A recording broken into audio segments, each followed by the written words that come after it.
Welcome to the Raid Finder Guide for the Pinnacle of Storms, the final section of the Throne of Thunder. The first boss you encounter is the Iron Quan. He has several mechanics, but for the most part they are all handled in the same way. He has 4 phases, 3 on various mounts, and 1 with just by himself. For the first 3 phases, there are only a few things that differ between them. Every phase, the boss will stack a debuff on the tank called Impale. Simply taunt off at 2 or 3 or whenever the buff falls off, and that's all you need to do. He will also hurl his spear at a random person, which will then send out snaking lines from the spear that will deal either fire, nature, or frost damage depending on his phase, and they'll also apply a rather nasty debuff the longer you stand in them. The debuff differs depending on the phases, but for the most part you need to simply not stand in them. The first phase, the fire phase, he will periodically pulse out a fire damage AoE.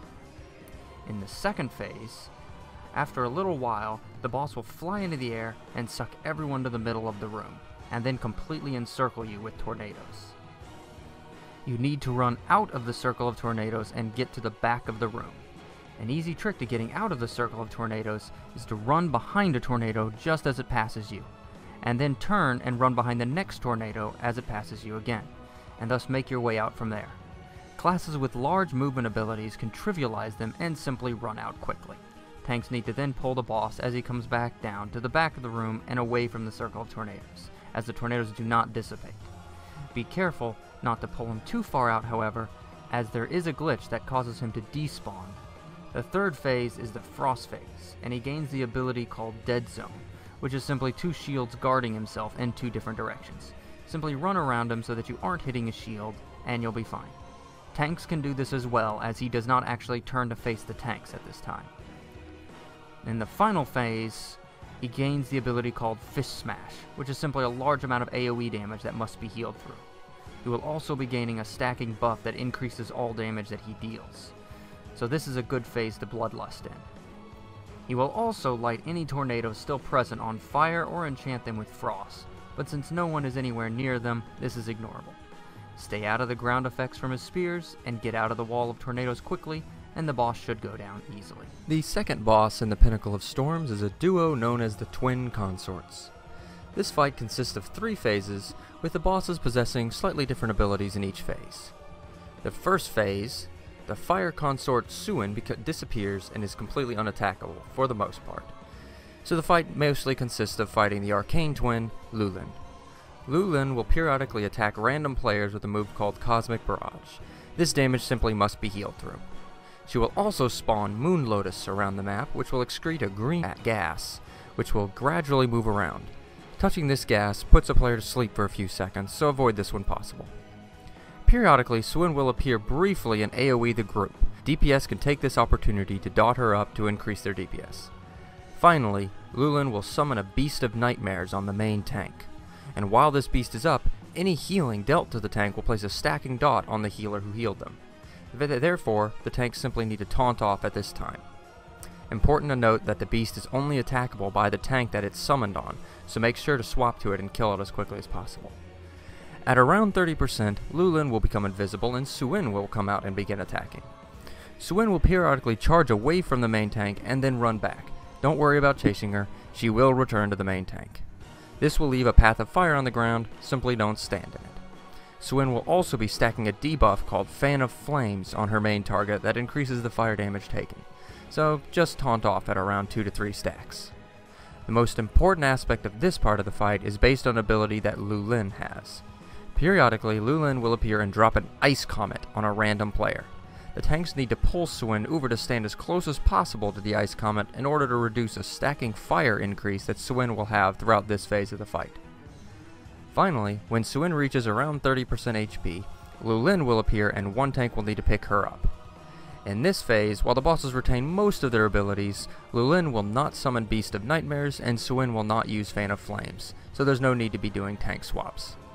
DPS need to focus and kill Suen first, as she's the more dangerous of the two.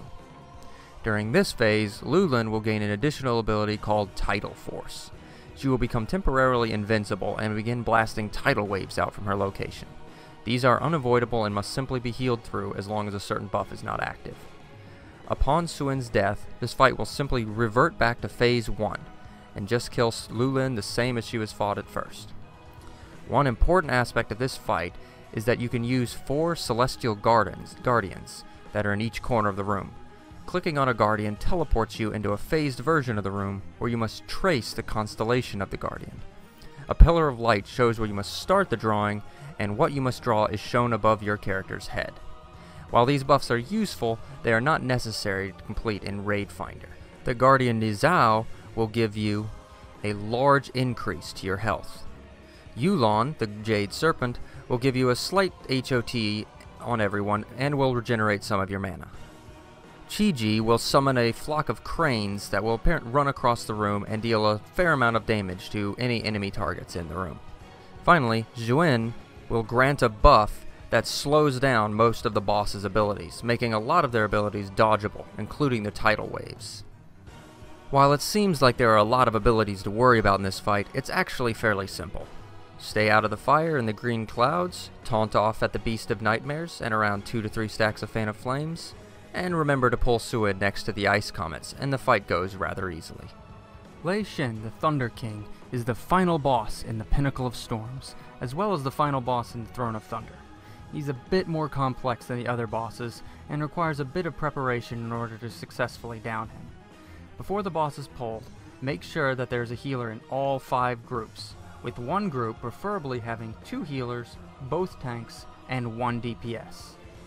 Then mark, using ground markers, the 4 different sections of the room. As parts of this fight require the raid to spread out over the entire floor, this enables people to ensure that there are healers and bodies in all areas. I'll talk a bit more about this later on. Now to talk about possibly the most important aspect of the fight, the 4 conduits at each corner of the room. Each conduit has a different ability, and nothing really discerns the conduits from each other except for their name, to make sure to double check which one is which.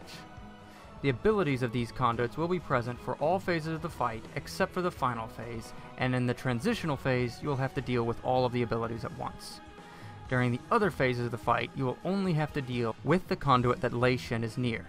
Lei Shen must be near a conduit or he will begin channeling a raid wiping ability. The northern conduit is the Static Shock conduit, which periodically inflicts a player with Static Shock, which deals a large amount of damage to that player. The damage is, however, spread out among all targets within 8 yards of the afflicted player, so players need to stack on the person who is afflicted in order for them to survive. The east conduit is the Diffusion Chain conduit, which is essentially a chain lightning ability, so spread out when this is active. It used to summon adds, but that effect has been since removed. The south conduit is the Overcharge conduit, which periodically afflicts a player with a debuff that, after 3 seconds, a massive ring of electricity will radiate out from them. This will deal damage and stun shortly all players further than 8 yards away and within roughly about 50 yards. The way to deal with this is to simply stack on the afflicted player. The west conduit is the Bouncing Bolt conduit. This causes balls of lightning to fall from the sky at nearby random locations. If the balls hit the ground and no players, an add will be spawned and the balls will bounce back up to come right back down again, continuously spawning more adds. To stop this, simply stand underneath the ball's falling location. The final important aspect of these conduits is that while Lei Shen is near one, the conduit will begin gaining energy, which will eventually level it up. Leveled up conduits will cast more often, afflict more people, and generally be much more difficult to handle. In order to properly handle this, Lei Shen needs to be pulled away from a conduit before it levels up. The conduit with the highest energy will also be destroyed after the transitional phase, electrifying that section of the room, making it inaccessible, but also removing having to deal with its ability, even in the transitional phases. Usually the best conduit to destroy is the Diffusion Chain conduit, as destroying it enables players to stack during the second transitional phase without having to worry about the chain lightning. The second conduit to destroy after that does not particularly matter, as you won't have to deal with them anyways in the final phase, but it does help to make sure that it's a conduit directly beside the first one destroyed, ensuring you have more room to move in the final phase. Now on to Lei Shen himself.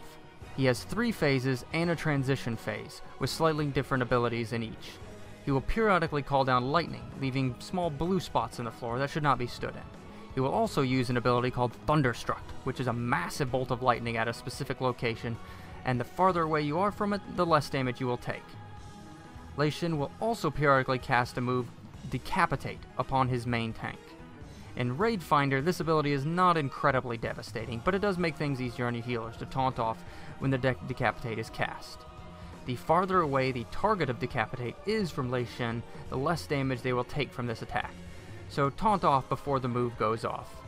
During this phase, you will be pulling the boss away from conduit to conduit around the room, and at 65%, the boss will become unattackable and teleport to the middle of the room. This marks the transitional phase.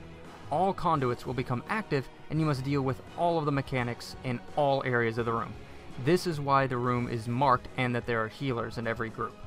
One group must go to each of the 4 areas of the room, with the final group, the one with the 2 tanks, 2 healers, and 1 DPS, will float about the room to wherever they may be needed. You can find your group number right above your character's icon, in the top left corner of your screen. After 45 seconds, the transitional phase will end and the conduit with the most energy will be destroyed, and the players in that section of the room should quickly move away from it. In the second phase of the fight, Shen loses Decapitate and Thunderstruck, but gains 2 other abilities. One is Lightning Whip, which is a massive cone attack in a random direction that players need to move out of quickly. This also electrifies the ground it hits, so stay out of it. The other ability is called Fusion Slash, and this is a small knockback, as well as stacks a debuff on the target that increases damage from subsequent Fusion Slashes. There is no real rush to taunt directly after a Fusion Slash, but it is definitely preferable to taunt before the second Fusion Slash goes off on one tank. Small adds called Ball Lightnings will also be spawning during this phase. These are simply small balls of electricity that dart around the room, damaging players. Range should preferably kill them, as they do dart about a bit too quickly to make it worthwhile for melee to swap. As you now only have 3 conduits to move Shen between in this section of the fight, a conduit most likely will level up before the next transition.